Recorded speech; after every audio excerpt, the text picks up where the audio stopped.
안녕하세요. 혹시 10손가락 깨물어 안 아픈 손가락 없다는 말 들어보셨나요? 보통 자식들 사랑을 말할 때 그런 말을 하죠. 그런데 저희 시모는 그렇지 않았어요. 아무리 물고 뜯어도 안 아픈 손가락이 딱 하나 있었어요. 바로 우리 막내 도련님요. 남편과 나이 차가 있는 막내 도련님은 시모의 사랑을 듬뿍 받아 아주 생각 없는 아나무인의 갯사가지 같은 사람으로 자랐어요. 그리고 본인이랑 똑 닮은 여자랑 결혼했죠. 그게 바로 제 동서예요. 그리고 이 세 사람이 저의 사연글의 주인공이 되는 건 당연한 일이기도 하죠. 저와 남편은 이 세 사람에게 무척 많이 시달렸거든요. 제 남편은 속이 깊은 사람이었어요. 연애 초반에는 참 지루하고 무슨 생각을 하는지 모르는 남자다 싶었는데 점점 사람을 알고 나니 속이 깊고 진중한 사람이더군요. 그리고 절대 경거망동하는 사람도 아니었고요. 남편과 결혼을 결심한 건 시부의 영향도 있었어요. 처음 시부모님이 될 분들과 마주했을 때 시부가 제게 엄청 잘해줬어요. 상냥하고 친절한 성품에 넉넉한 인심까지. 정말 남편도 남편이었지만 시부의 모습에 이 집에 시집가면 크게 고생할 일은 없겠다고 생각했죠. 그렇지만 세상의 모든 게 제 뜻대로만 되는 건 아니더라고요. 시부가 괜찮은 만큼 시모가 굉장히 까다로운 사람이었어요. 시부가 왜 시모와 결혼을 했는지 의아할 정도로 두 분은 정반대의 사람이었어요. 옛날 일이니 중매나 선보고 결혼했을 수도 있겠지만 아무리 봐도 시모는 성격이 급하고 사람을 험하게 다루는 면이 있었거든요. 게다가 아까도 이야기했듯이 막내 도련님에게 유독 약해서 매번 그 도련님에게만 돈을 퍼다 주는 거예요. 차라리 남편과 도련님이 친형제가 아니었다면 이해가 갈 만큼 맞이인 남편과 막내 도련님의 처우는 명백하게 달랐어요.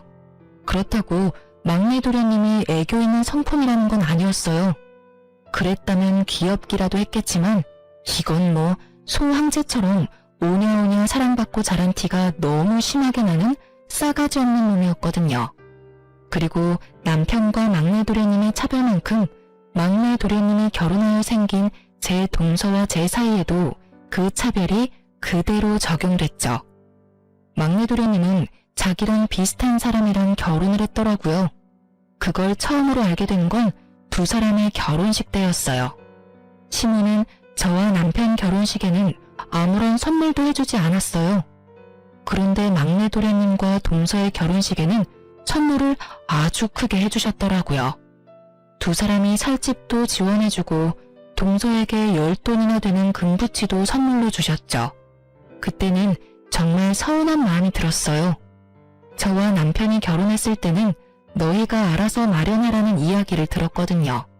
선물을 바라는 것도 아니고 당시에는 그게 당연한 일이라는 생각을 했는데 막내 도련님의 결혼식을 보면서 뭔가 억울한 기분이 드는 건 어쩔 수 없는 일이었죠. 비교가 되니까요. 금부치에 대한 욕심보다는 그게 시부모의 애정과 관심이라는 생각이 드니까 더 비교되어서 우울했던 것 같아요. 그렇지만 형님 된 제가 동서에게 그런 마음을 가지면 안 될 것 같아 열심히 제 마음을 추스렸지만 생각보다 그게 쉽지 않더라고요. 동서는 아주 대단한 사람이었거든요. 시모를 어떻게 구워 샀는지는 모르겠지만 매번 시모에게서 돈을 받아가는 솜씨가 대단했어요. 게다가 매번 힘든 일은 빠지는데도 시모는 그런 동서 탓을 하거나 혼낸 적이 전혀 없었어요. 특히 명절이나 김장철에는 절대로 일찍 온 적이 없었어요. 일이 다 끝나고 오는데도 시모는 여전히 동서에 대한 애정뿐이었죠. 한 번은 제가 시모에게 말했어요. 어머님, 동서가 항상 늦는 것 같은데 이번에는 시간을 좀 늦추는 게 어떨까요? 시간을 왜 늦춰? 걔야 일이 있으니 늦는 거겠지. 너 혼자 일하는 게 지금 힘들다고 내 탓하는 거니? 내가 젊었을 때는 이런 건 일도 아니었어. 그러니까 앓는 소리 그만하고 손이나 빨리 움직여. 제가 혼자 해서 힘들다기보다 동서가 이 일에 익숙해지지 못해서 실수를 할까봐 그러죠. 여러 번 해봐야 손에 익기도 하고 실수도 없을 텐데. 지금 남 실수 신경 쓸 때니? 너야말로 열심히 좀 해. 넌 매번 하는데도 실수하고 모른다고 하지 않니? 바쁜 사람 괜히 신경 쓰이게 하지 말고 어서 움직여 어서. 매번 제 이야기는 묵살당하기 일쑤였죠. 그게 너무 억울했어요. 그렇게 답답한 마음을 안고 지내던 어느 명절 전날, 저는 시부 혼자만 있는 시댁에서 열심히 요리 준비에 여념이 없었어요. 설날 차례상을 준비하고 손님 대접 음식까지 하려면 손발이 모자랐어요. 시모는 아침부터 나가고 없었어요. 몇 번째인지 모를 명절 전날 아침 출타였어요. 시모는 제가 명절 준비를 하러 오면 본인은 집을 나갔어요. 잠깐 외출한다고 하고요. 그러고는 연락두절이 되었다가 저녁에나 집에 돌아왔죠. 저에게 모든 일을 시키려는 일이라는 걸 알게 된 건 그게 3번째쯤 되었을 때였어요. 몰래 한숨을 쉬며 일을 하는데 전화기가 계속 울리더군요. 바빠서 받지 않으려다가 쉬지도 않고 울리는 전화를 보니 친정엄마였어요. 집에 무슨 일이 있나 싶어 전화를 받았는데 생각보다 급한 목소리의 엄마가 말하더군요. 예, 너희 아버지 지금 구급차 실려갔어. 지금 나뿐인데 너무 무서워 딸. 병원에 와주면 안 되니? 어머니의 목소리는 거의 공포에 질려 있었고 저도 당황했어요. 황급히 시계를 보니 오빠네가 올 시간은 절대 아니었죠. 알았어. 어느 병원인지 문자 보내놔. 지금 당장 갈게. 저는 앞치마를 벗으며 황급히 부엌 밖으로 나왔어요. 시부가 베란다에서 화초에 물을 주고 계시길래 말했어요. 아버님, 정말 죄송한데 지금 친정아버지가 쓰러지셔서 병원에 계시다고 하셔서요. 당장 나가봐야 할 것 같은데 괜찮을까요? 시부가 깜짝 놀라더니 말하더군요. 많이 안 좋다고 하던가? 응급실 실려갔는데 뇌출혈인 것 같다고 하셔서. 저는 두려움으로 두근거리는 심장을 부여잡고 시부에게 말했어요. 시부는 제게 걱정 말라며 등을 토닥거려주더니 말하더군요. 병원이 어디야? 아침에 택시 잡기도 힘들 테니 내가 데려다 주마. 저는 그렇게 시부의 차를 타고 병원으로 갔어요. 그리고 가는 길에 동서에게 전화를 했죠. 동서, 나야. 혹시 오늘 좀 일찍 올 수 있어? 친정 아버지가 쓰러지셔서 병원에 입원해 계시는데 지금 가봐야 하거든. 그런데 지금 시댁에 어머님도 안 계셔서 동서가 좀 봐줘야 할 것 같은데. 제가 그렇게 말하자 수화기 너머로 한숨을 쉬는 소리가 들리더니 동서가 말하더군요. 네, 알았어요. 제가 가서 볼게요. 고마워 동서. 시댁 현관문 도어락 비밀번호는 알지? 내가 장은 다 봐놨고 밑준비하다가 나왔으니까 그렇게 양이 많지는 않을 거야. 오늘만 좀 부탁해. 솔직히 이렇게 말하는 것도 지금 생각하면 웃긴 일이었지만 그때는 저도 참 순진했었죠. 한 번도 명절 준비를 하러 오지 않은 사람한테 부탁을 하다니. 화를 내고 왜 안 오냐고 성질을 내도 모자랄 텐데 그치만 그때 저는 바보같이 참고만 있었어요. 동서에게 다짐을 받고 전화를 끊은 저는 시부와 함께 병원으로 들어섰어요. 아버지는 응급 CT를 찍고 수술을 기다리고 있는 중이었고 어머니는 응급실 의사에게 아버지의 상태에 대해 들었더군요. 아버지 상태는 정말 좋지 않아 보였어요. 거의 의식도 없는 상태였고 어머니가 왜 무서워했는지 알 것 같더라고요. 시부는 옆에서 저와 친정어머니를 보다가 밖으로 나가시더라고요. 정신이 없어서 배웅도 못 해드렸는데 다시 돌아오셨죠. 그리고는 저를 몰래 부르더라고요. 갔더니 시부 손에는 현금 다발이 들려 있었어요. 그걸 제 손에 들려주면서 그러더군요. 병원비 걱정되지? 얼마 전에 사돈 총각 결혼한다고 돈 많이 들었을 텐데 사돈한테는 내 이야기 하지 말고 네가 모은 돈이라고 하고 드려. 그렇잖아도 큰일 치러서 정신도 없으실 텐데 바깥 어른도 저렇게 되셔서 마음이 많이 힘드실 거야. 제가 흘려가며 했던 말을 귀에 담아두신 시부의 모습에 저는 눈물이 절로 나더라고요. 그 삭막한 시댁에도 내 편이 있구나 싶어서요. 게다가 정말로 저희 집에는 돈이 없었거든요. 아버지는 토목업 종사자로 넣어둔 보험도 많지 않고 제한적이었거든요. 저는 시부에게 연신 감사하다는 말을 했고 시부는 오래 있는 것도 부담스러울 수 있으니 집에 가 있겠다고 하시고는 가셨어요. 저는 엄마를 위로하며 돈을 건네줬어요. 그렇게 아버지 수술도 끝났고 오빠네가 올 때까지 기다렸죠. 그런데 오빠네도 좀 늦더군요. 저녁 시간대쯤 되자 시무에게서 전화가 왔어요. 예, 넌 도대체 어디 가서 여지껏 안 들어와? 게다가 부엌에 이것들은 다 뭐야? 너 준비도 안 해놓고 놀고 있으면 어떡해? 혹시 동서는 안 했나요? 저 친정아버지가 쓰러져서 병원에 와 있다고 동서한테도 미리 연락해서 부탁한다고 말해놨는데. 네 동서야 왔지. 그런데 네 동서는 그런 소리 들은 적 없다고 하는데 무슨 소리야? 항상 하던 대로 네가 명절 준비 다 해놨을 거라고 생각하고 지금 집에 왔는데 애들 대접해 줄 것도 없고 이게 무슨 꼴이야 대체? 저는 너무 억울했어요.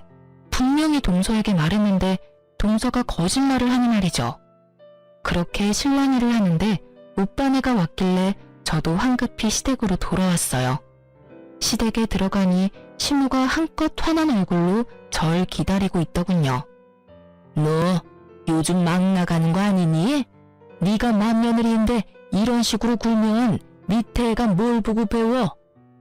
어머님, 제가 말했다시피 저 병원에서 이제 오는 길이에요. 친정 아버지 쓰러지셔서 병원 갔다 왔다고요. 그리고 동서한테도 제가 아침에 미리 말했고요. 전화를 받긴 했는데 변명치고는 좀 허접하잖아요. 형님이 힘드셔서 일을 쉬고 싶으셨던 건 이해하는데 아버지가 아프다니 어떻게 명절에 일하기 싫다고 아버지를 팔아먹어요?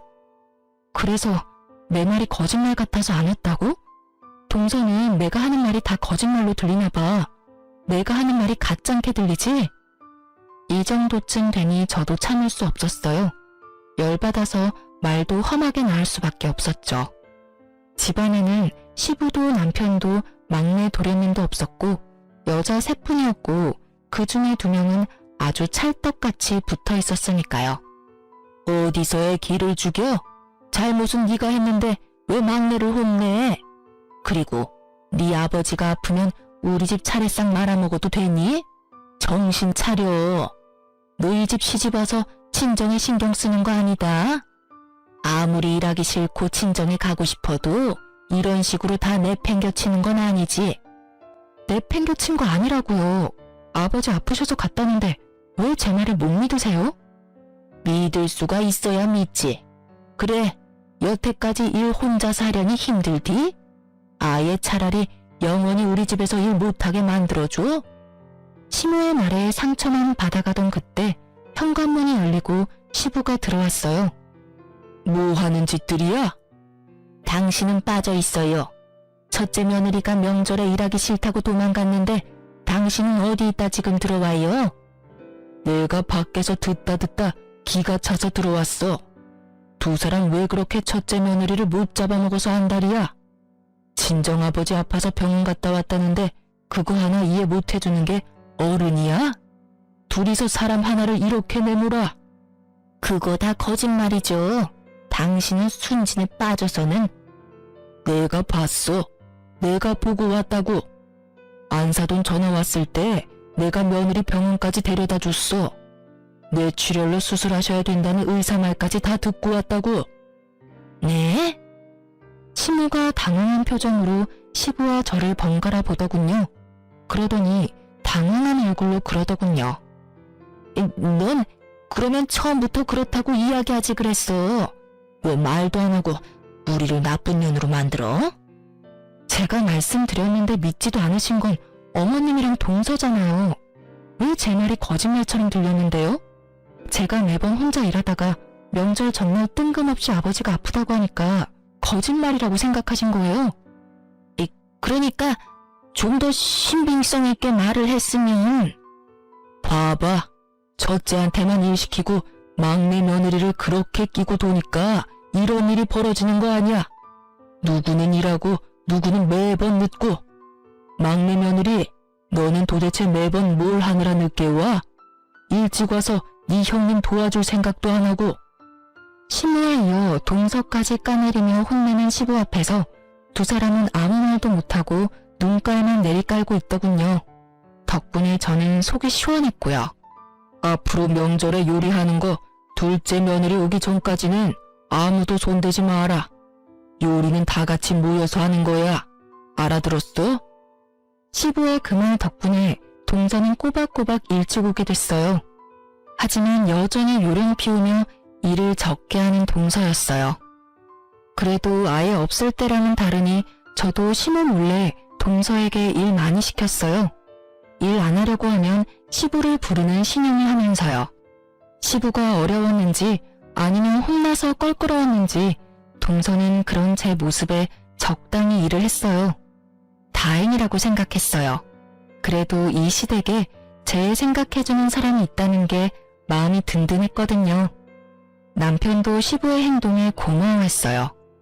매번 제가 시모와 동서와 사이가 좋지 않아서 그 사이에서 남편이 고생을 많이 했거든요. 시부 덕분에 정리가 되어버리니 남편이 나설 일도 없게 된 거죠. 솔직히 남편도 시모를 어려워했어요. 친자식인데도 남편에게 건 기대가 많았던 만큼 자기가 원하는 대로 하지 않은 큰아들에게 실망도 많았던지라 항상 남편을 탐탁치 않게 대했거든요. 그렇게 한동안 평화가 이어지나 싶었는데 사고는 여차하는 순간에 발생하더군요. 시부가 교통사고를 당했다는 연락을 받은 거죠. 생각보다 너무 안 좋은 상황이었고 병원에서도 장기간 입원을 해야 할지도 모른다고 할 정도였어요. 그렇지만 시부는 당장 급한 수술만 하고 집으로 돌아가고 싶다고 하셨죠. 아마 병원이라는 공간이 주는 두려움 때문이었던 듯해요. 어찌됐건 집이 편하니까. 시부의 의견을 듣고 시모는 저와 동서를 불렀어요. 급한 수술 끝나면 아버지 집으로 돌아오실 거다. 상태도 많이 안 좋고 그냥 병원에 있으면 좋으련만 무슨 양반이 저렇게 고집이 센지 무조건 집에 오겠다는구나. 둘 중에 누구든지 한 사람은 합가해. 나 혼자서 아버지 돌보는 짓 나는 못해. 내 나이가 젊은 것도 아니고 다 늙어 빠져서 지금 남편 수발 들어야겠니? 며느리가 둘이나 있으니 둘 중에 누구라도 들어와라. 시모 말에 동서가 제 얼굴을 슬쩍 쳐다보더군요. 형님이 아무래도 아버님이랑 많이 친하시고 시댁에도 많이 익숙하시니까 형님이 합가하는 게 낫지 않을까요? 자신이 하고 싶지 않다는 말은 절대 하지 않고 저만 들먹이는 동서를 보며 제가 시모에게 말했어요. 저희가 합가할게요. 제 말에 동서가 옆에서 박수를 치며 한껏 좋아하더군요. 역시 형님이세요. 아버님도 편하게 쉬실 수 있겠어요. 당연히 그래야지. 네가 맏며느리 아니냐? 합가는 당연한 일이지. 그러니까 생색내지 마라. 네가 잘한 게 아니라 네가 그렇게 하는 건 당연한 일이니까. 네, 그런데 집은 놔두고 몸만 들어와도 될까요? 그의 직장이 시댁에서는 너무 멀어서 출퇴근이 어려울 것 같아서요. 대출금 나가는 것도 크게 없으니까 그 집은 놔뒀으면 해요. 그건 너희 알아서 하고 네 아버지 들어오기 하루 전에 짐 정리하고 들어와. 앞으로 아버지 일은 네가 다 책임지고 하거라. 시모는 그렇게 말했고 동서는 왜인지 모르게 눈을 반짝거리더군요. 시부가 들어오고 저는 합가에서 살며 시부의 수발을 들었어요. 남편도 제가 고생하는 걸 보고만 있을 수는 없었는지 저녁에는 아버님 몸 씻기는 걸 도와줬죠. 저는 식사할 때 도와드리고 이동하는 걸 도와드렸어요. 우리는 맞벌이였지만 시부의 상태가 워낙 위중하니 제가 일을 그만두고 시부 수발을 들었어요. 그런데 시부 수발된 지 한 달쯤 됐을 때 시모가 부르더군요. 너희 집 지금 비어있지? 네, 비어있어요. 그 집 파는 게 어떠냐? 네? 갑자기 남의 집을 왜 팔라는 건지 이해가 안 가서 벙찐 채로 되물었어요. 우리 집에 빚이 좀 있어. 그거 팔아서 빚을 좀 갚으면 될 것 같아서 그래. 어차피 안 쓰는 집인데 팔면 어떠니? 어머님, 그 집은 팔지 않기로 했어요. 남편 직장에서 가깝기도 하고 아이를 위해서 신중하게 고른 곳이기도 하고요. 장기간 사용하지 않을 거면 월세로 내놔도 좋을 물건이에요. 굳이 지금 파는 건 좀 아닌 것 같아요. 아니 너는 시댁이 힘들다는데도 눈 하나 깜짝 안 하니? 죄송하지만 어머님, 그 집은 저희들 돈으로만 마련한 집이에요. 만약에 돈이 필요하시면 동서나 막내 도련님한테 말해보세요. 돈 많이 빌려주셨잖아요. 아파트도 어머님 돈으로 해주셨고. 막내 도련님이랑 동서도 그간 돈 좀 벌었을 테니까 본인 돈으로 집을 사던지 어머님이 해주신 돈으로 산 아파트 담보대출이라도 받아서 얼마 정도 어머님한테 돌려주던지 하라고 하면 될 것 같네요. 지금 나더러 줬다가 뺏으라는 거야? 그렇게 파렴치한 사람을 만들고 싶니? 줬다가 뺏는 건 당연한 거죠. 주지도 않았는데 뺏는 건 날강도잖아요. 제 말에 시무 얼굴이 확 굳어버리더군요. 하긴 기분이 좋지는 않을 테죠. 날강도라는 말을 들으면 누가 기분 좋겠어요. 그치만 어쩌겠어요. 저게 사실이었잖아요. 저희한테 준 것도 없는데 달라니 말도 안 되는 이야기죠. 제 말에 시모가 울그락불그락하며 소리치더군요. 너 시어머니한테 그게 무슨 말버릇이야? 어떻게 저런 말을 서슴없이? 어머님이 잊으신 것 같아서 말씀드려봤어요. 솔직히 동서랑 막내 도련님한테 다 퍼주실 때는 좀 억울한 기분이 들기도 했는데 지금에 보니 지원받지 않았던 게 다행이라는 생각이 들어요. 저희가 돈이라도 받았어봐요. 있는 돈 없는 돈 다 달라고 하셨을지도 모르죠. 지금도 그렇고요. 합가하긴 했지만 살림은 저희 돈으로 다 꾸리고 있잖아요. 아버님 가게에서 번 돈은 어머님이 다 쓰시고 있으니까요. 그런데도 저희한테 돈 달라고 하시는 거면 실수하신 거죠. 저희는 드릴 돈이 없으니까 동서한테 잘 말해보세요. 그만큼 얻어간 게 많은데 설마 아무것도 안 주진 않겠죠. 결국 뼈있는 제 말에 아무 말도 못한 시무가 씩씩거리며 밖으로 나가더군요. 시무의 모습을 보며 아파트 팔아서 돈 마련하려던 사람이 시무가 아니라 동서였다는 걸 눈치챘어요. 어머님은 그런 머리가 없거든요. 잔머리 굴리는 건 동서가 전문이었으니까요. 그리고 얼마 안가 시무는 시부가 잘 만들어 놓은 가게 말아먹고 폐업까지 하게 만들었어요. 당연한 수순이죠. 사람을 험하게 쓰고 귀한 줄 모르는 시무 밑에 있을 사람이 누가 있겠어요? 결국 가장 중요한 요리하는 사람마저 나가버리니 장사가 잘 될 리가 없죠. 게다가 시무 밑에서 시무가 꽁쳐놓은 돈을 다 뜯어먹은 동서는 여전히 기생충처럼 시무를 뜯어먹고 있었고요. 시무도 참 한결같은 것이 동서가 매번 돈을 달라면 달라는 대로 주더군요. 저야 이제는 상관없는 일이라 신경도 쓰지 않았지만요.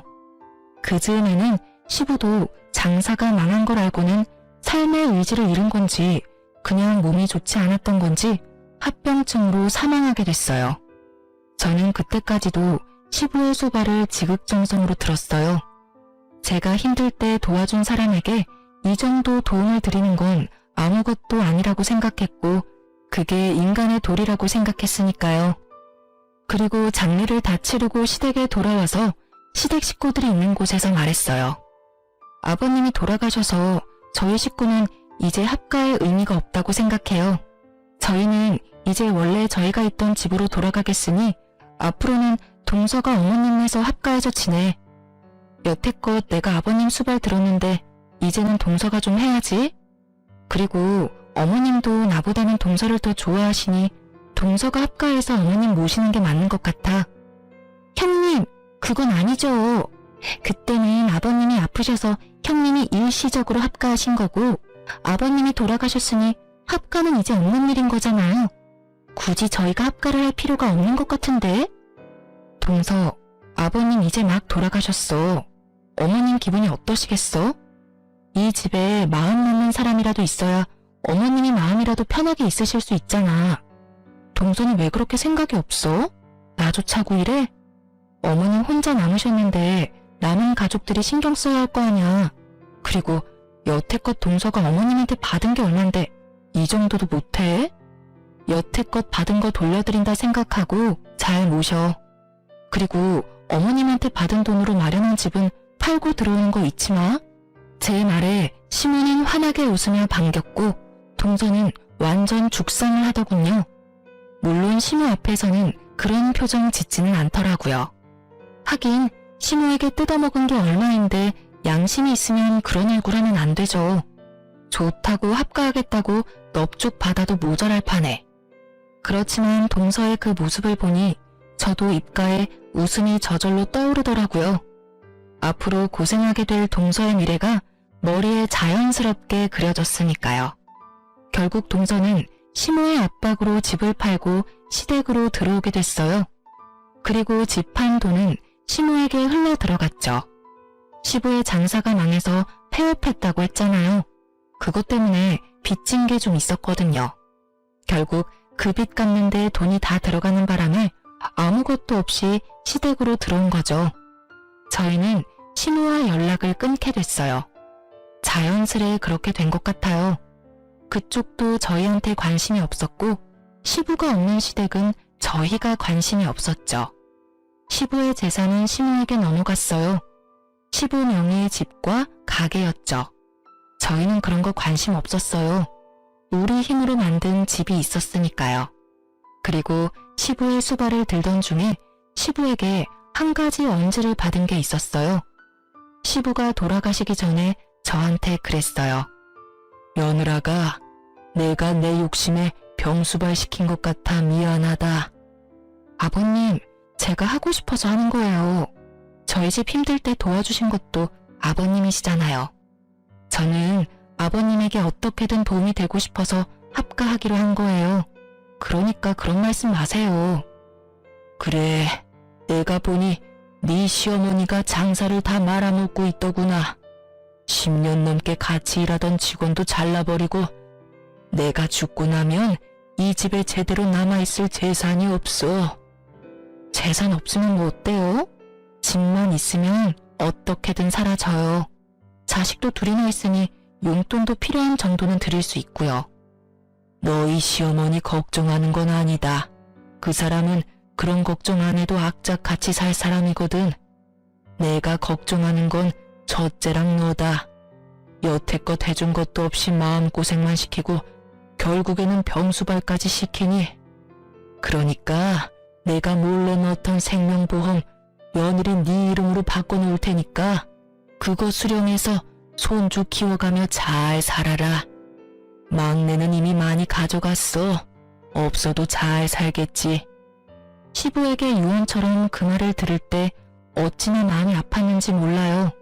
그래서 저는 시부의 사망보험금을 여전히 손도 못 대고 있었어요. 수령은 했지만 쓰기가 미안하고 아까운 기분이 들어서요.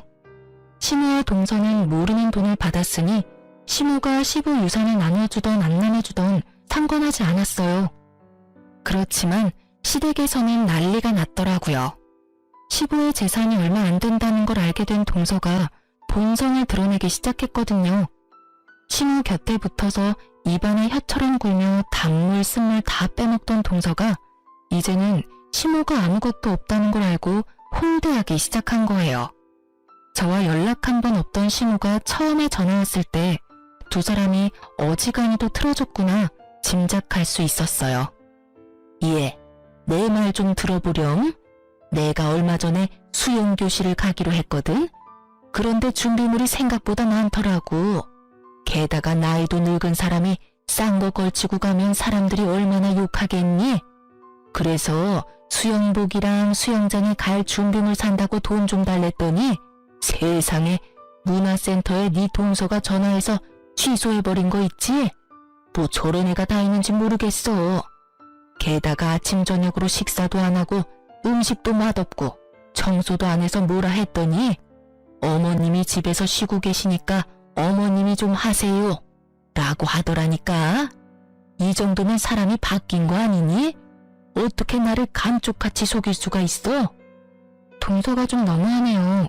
어머님이 동서한테 얼마나 잘해주셨는데 가방도 사주고 집안일도 안 할 수 있도록 빼주고 집도 사줬는데 말이죠. 혹시 돈 빌려주실 때 차용증 받은 건 없으시죠? 그거라도 있으면 어떻게든 되지 않을까 싶은데 그래도 가족끼리 그런 걸로 이야기하는 것도 좀 그렇긴 하죠.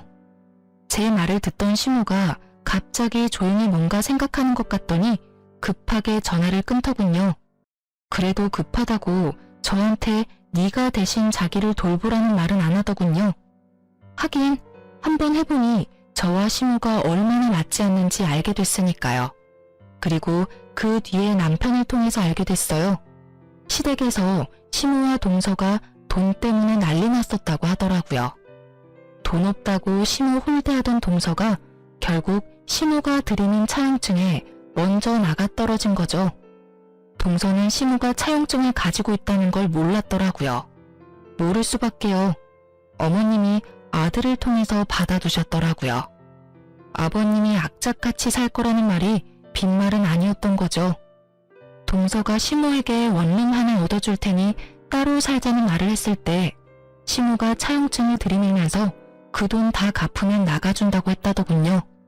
처음 보는 차용증과 자기를 부양하라며 악쓰는 시모 모습에 동서도 진절머리가 난 모양이더라고요. 그렇지만 이 상황도 웃기긴 마찬가지잖아요. 엄연히 동서가 살고 있는 집은 시모 소유이고 얹혀 사는 사람은 동서네인데도 마치 자기가 주인인 척 진짜 주인을 쫓아내려고 하다니 동서도 여간 내기는 아닌 거죠. 게다가 두 사람의 다툼에서 동서도 지지는 않더군요. 시모가 차용증으로 협박하는 협박을 하자 동서도 시모 협박에서 벗어나고 싶었던 모양이에요. 그래서 하면 안 될 방법을 생각해낸 거였죠. 시모가 가진 집을 팔아버리려 했다더군요. 당연히 그렇게 되지는 못했고요. 그리고 그걸 알게 된 시모는 시모가 가진 집을 담보로 대출을 한껏 받았더라고요. 동서가 나쁜 짓을 꾸며도 절대 손해는 보지 않으려고요. 참 대단한 고부간이죠. 어쩜 이렇게 하는 짓들이 똑같은지. 결국 마지막은 시모의 가출이었죠. 시모가 동서에게 져서 나온 게 아니라 시모가 동서에게 준 것을 모두 빼돌려서 나온 거더라고요.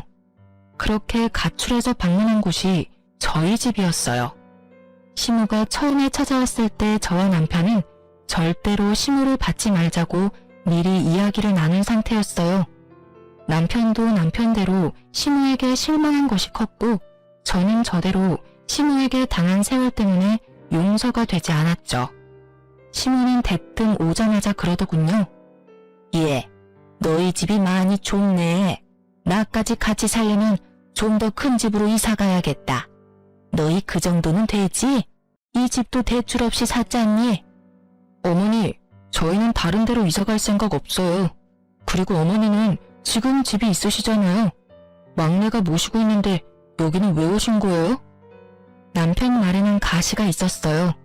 그 말에 시모가 쌍심지를 켜고는 눈을 부라리며 남편에게 소리치더군요. 넌 내 아들이야. 내가 내 아들 집에 오는 게 무슨 잘못이니?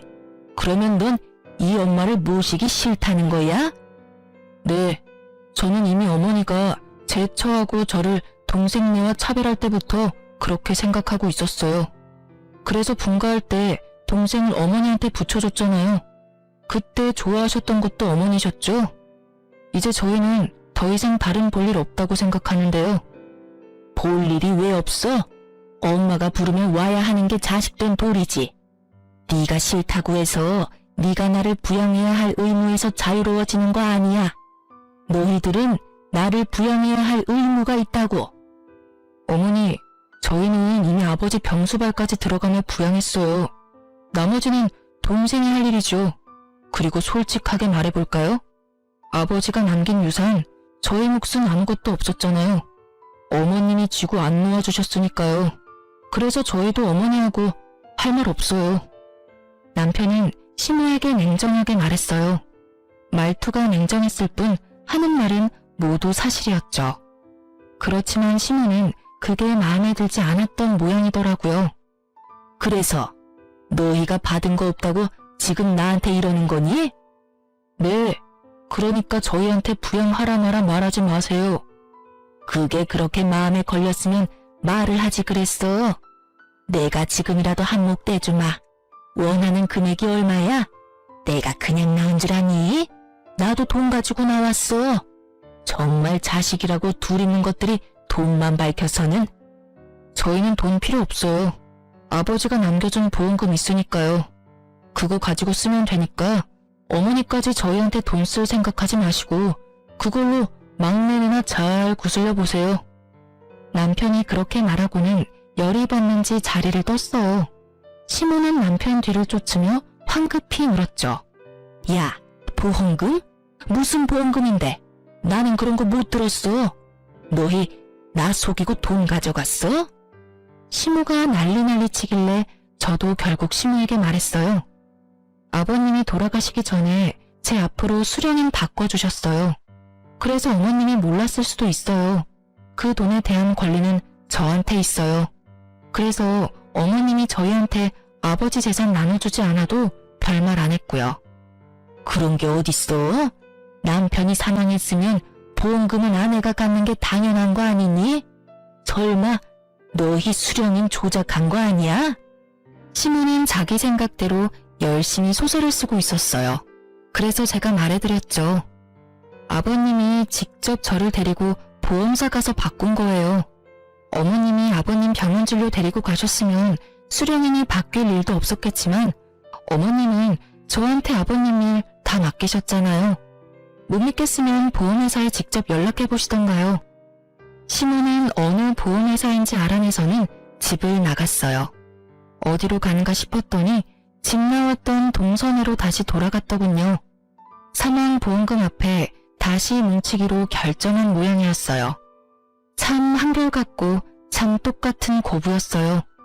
결국 동선에도 시부가 남긴 보험금에 대해 알게 됐죠. 그리고 두 사람은 번갈아가며 저희 집에 찾아와 저희에게 돈 내놓으라며 난리를 피우더군요.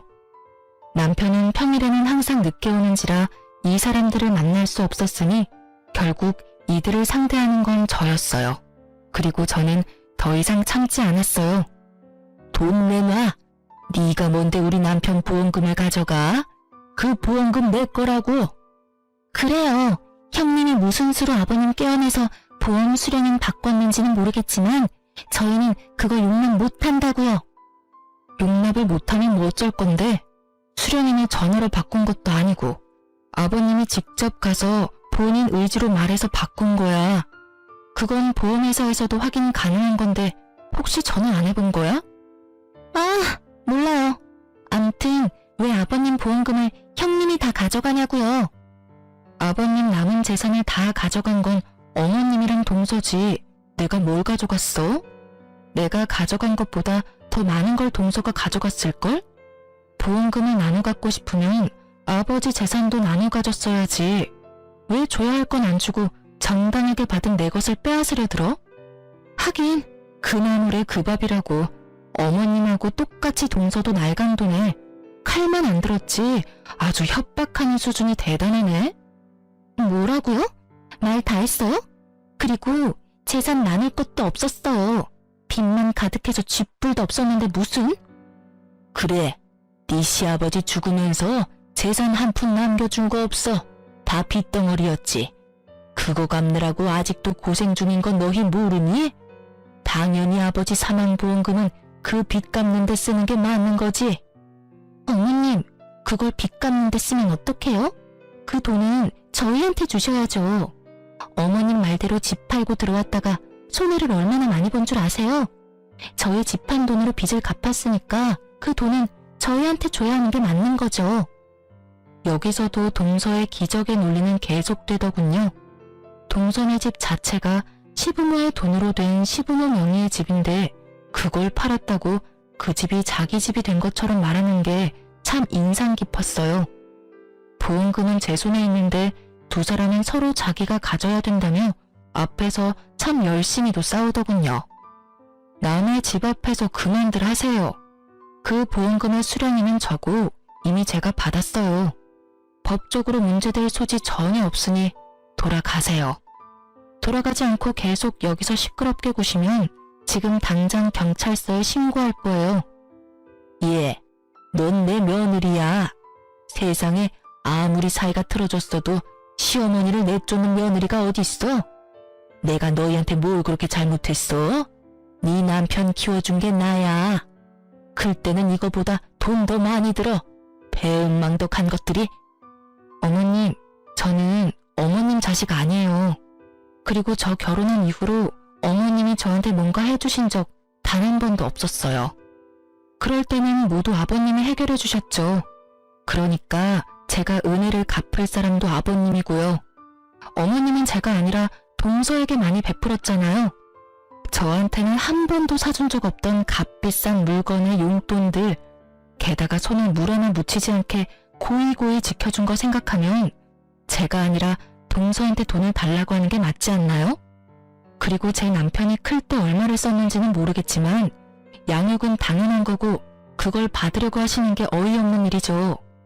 어머님이 첫째 아들에게 잘해주셨으면 첫째 아들이 어련히 알아서 잘 챙겨드리지 않았겠어요? 매번 차별당하면서 컸는데 뭔가 받으려고 하시는 것 자체가 너무 뻔뻔하다는 생각 들지 않으세요? 그리고 분명히 말씀드리는데 아버님 보험 수령인은 저예요. 남편이 아니라. 남편 키워준 걸 내세워서 받으려고 하지 마세요. 저한테 해준 것도 없으면서 어떻게 여기까지 와서 이렇게 뻔뻔하게 행동하실 수가 있어요? 정말 어이가 없어서. 그리고 동서도 마찬가지야. 아버님 수발 들라고 했을 때 나한테 합가하라고 등 떠는 게 동서였잖아. 그래놓고 아버님 사망보험금을 나눠 가지겠다. 아버님 아플 때 집에 한 번도 들린 적 없는 주제에 염치가 없는 것도 정도 것이야 상대를 하든 말든 하지. 그리고 동서가 어머님한테 야금야금 받아먹은 돈이 사망보험금보다 훨씬 많으니까 이것까지 넘보지 마. 그러다 탈나. 그렇게 저는 두 사람을 억지로 돌려보냈어요. 둘이 딱 붙어서 저를 따돌리고 좋은 거 나눠 접수신 분들이 이제 와서 저더러 돈 달라며 달려들어봤자 늦은 거죠. 모르는 사람이 봤으면 제가 돈이라도 빌려온 거라고 착각할 정도였다니까요. 이 일에 대해 알게 된 남편은 막내 도련님에게 크게 화를 냈고 결국 시모와 동서는 더 이상 저희 집에 찾아오지 않았어요. 시모와 동서가 어떻게 되었는지 나중에 듣고는 한참을 몰래 웃어야 했어요. 동서와 막내 도련님은 결국 시모를 요양원에 보내버렸어요. 시모가 매번 동서와 부딪히게 되고 동서가 막내 도련님에게 매번 잔소리를 하게 되는 악순환이 반복되면서 결국 막내 도련님이 포기한 거죠. 게다가 그때쯤 고관절 골절로 병원에 입원하게 되었으니 요양병원에서 요양원으로 자연스럽게 이동시켰더라고요. 동서에게 이것저것 퍼줄 때는 이런 결과를 전혀 예측 못했겠죠. 그리고 동서는 시모를 내보내고 아주 잠깐 자유를 만끽한 듯 하더라고요. 지금은 누구보다 바쁘게 지내고 있고요. 동서와 막내 도련님이 자기를 요양원에 집어넣을 거라고 예상한 시모가 막내 도련님 카드로 돈을 한껏 빌렸더라고요. 그뿐이면 다행이죠. 저번에 시모가 저희 집에 왔을 때 시댁집을 담보로 대출까지 받아왔었잖아요. 시모가 그 돈들을 아무도 모르는 자기 통장에 다 넣어두고 내주질 않았더라고요. 그 탓에 동서와 막내 도련님은 어거지로 자신들의 앞으로 된 대출금을 갚느라 개고생 중이더라고요. 시모 명의의 집 대출금은 엄밀히 따지면 동서네가 빌린 대출은 아니지만 동서네가 그 전에 살던 집을 팔고 시댁에 들어왔으니 나가면 딱히 갈 곳이 없잖아요. 그래서 지금 있는 집이라도 지키려면 억지로 그 돈을 다 갚아야 되는 거였죠. 발등에 불 떨어진 그쪽 집안과는 다르게 저희는 평범하고 평온하게 잘 지내고 있어요. 두 사람은 사람을 함부로 다룬 벌을 받고 있는 거겠죠. 그래서 그런지 요즘은 뿌린 대로 거둔다는 말이 마음에 확 와닿아요. 자기가 싼 똥 열심히 치우는 두 분 덕택에 오늘도 선량한 마음으로 관대한 마음으로 사람들을 대하고자 노력하고 있으니 이럴 때는 두 사람에게 감사한 마음도 드네요. 제 시댁 이야기는 여기까지입니다. 지금까지 긴 사연 읽어주셔서 감사해요.